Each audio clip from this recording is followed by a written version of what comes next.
আজ আমরা এখানে বগুড়ার ঐতিহ্যবাহী আলুঘাটি সেই বিখ্যাত খাবার আয়োজন করেছি।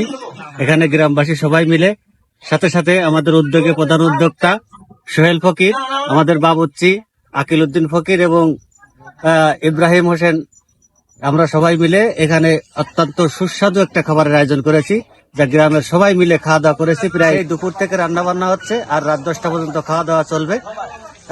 এই এত সুন্দর খাবার আর কখনো আমাদের এলাকায় হয়নি।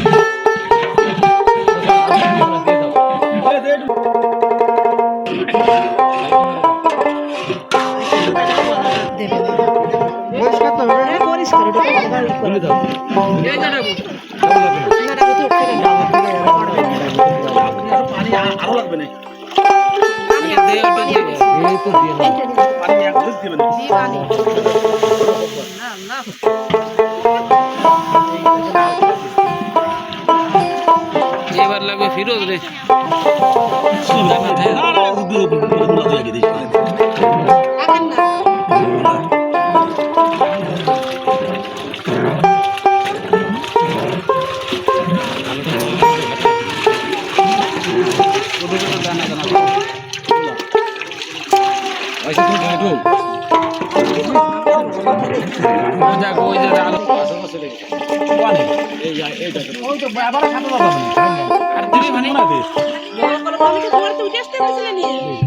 জালটা উঠে নি, তারপরে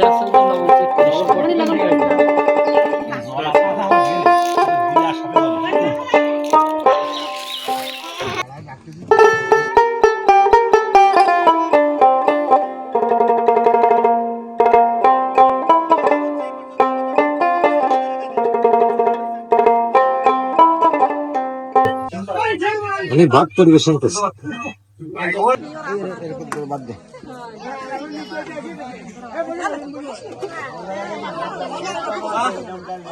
কি ঘিরান, সেন্টাই খারাপ হয়ে যাচ্ছে, পেট ভরে যাচ্ছে সেন্টাই। এত সুন্দর খাবার আগে কখনো দেখিনি। সেই ঐতিহ্যবাহী আলুঘাটি আমরা এখানে হিন্দু মুসলমান মিলে সবাই মিলে খাচ্ছি একই খাবার। এখানে কোনো রাজনৈতিক কোনো কর্মকাণ্ড চলে না, সবাই মিলে এখানে বসবাস করি, সবাই একই সাথে সুন্দর করে খাবার পরিবেশন করে খাওয়া দাওয়া হচ্ছে, রান্না হচ্ছে এক পাশে। সেই দুপুর 2টা থেকে শুরু করে এখনো পর্যন্ত চলতেছে শুধু রান্না আর খাওয়া।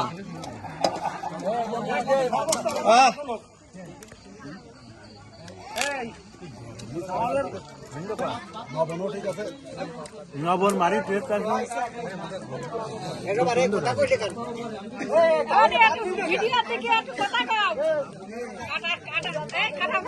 খুব ভালো হয়েছে।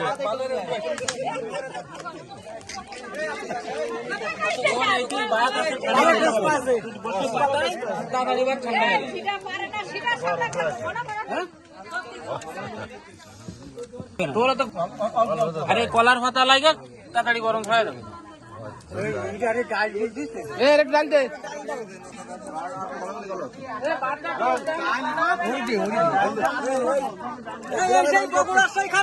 খুব সুন্দর হয়েছে।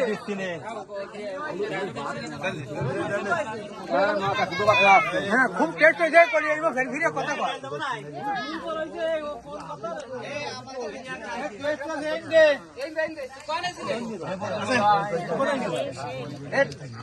স্বাদ আছে কেমন?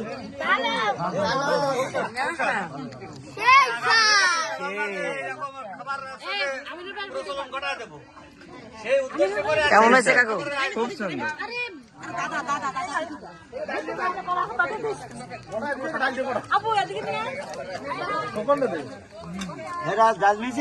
এত সুন্দর খাবার মানে আমাদের এলাকায় আর হয় না। সেই বগুড়ার বিখ্যাত আলুঘাটি খুব সুস্বাদু, আমাদের এলাকার মুরব্বীরা খুব সুন্দর করে খাচ্ছে। এত সুন্দর খাবার আগে কোনোদিন খাইনি, এরকম তাদের মনোভাব। রান্নাও খুব সুন্দর, বাবুর্চিও আমাদের সেই 1 নম্বর বাবুর্চি আকিল উদ্দিন ফকির। আরো সাথে সাথে আরো অনেক বাবুর্চি আছে যারা আমাদের এলাকার অনেক উন্নত খাবার তৈরি করে। তার ভিতরে আমাদের সোহেল ফকির আছে, আমাদের ইব্রাহিম চাচা আছে। ও হ্যাঁ, এত সুন্দর মানুষ। আরো বেশি বেশি করে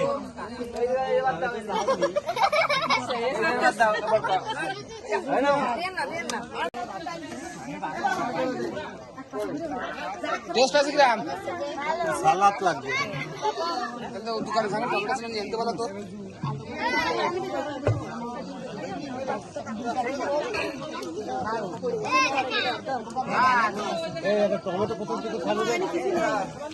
ও খাবার কেমন হয়েছে কাকু? হ্যাঁ খুব ভালো হয়েছে। ডাইল বলো না মধুরগাতির আলুর ঘাটি, মধুরগাতির আলুর ঘাটি, কলার পাতা সেই ঐতিহ্য খাবার। বলো খাবারটা খুব সুন্দর হয়েছে। এরকম খাবার মাঝে মধ্যে যদি হয় তাহলে খুব সুন্দর হয়। এলাকার লোক আসলে এই খাবার খুব সুন্দর করে খাচ্ছে এবং আমরাও খাচ্ছি।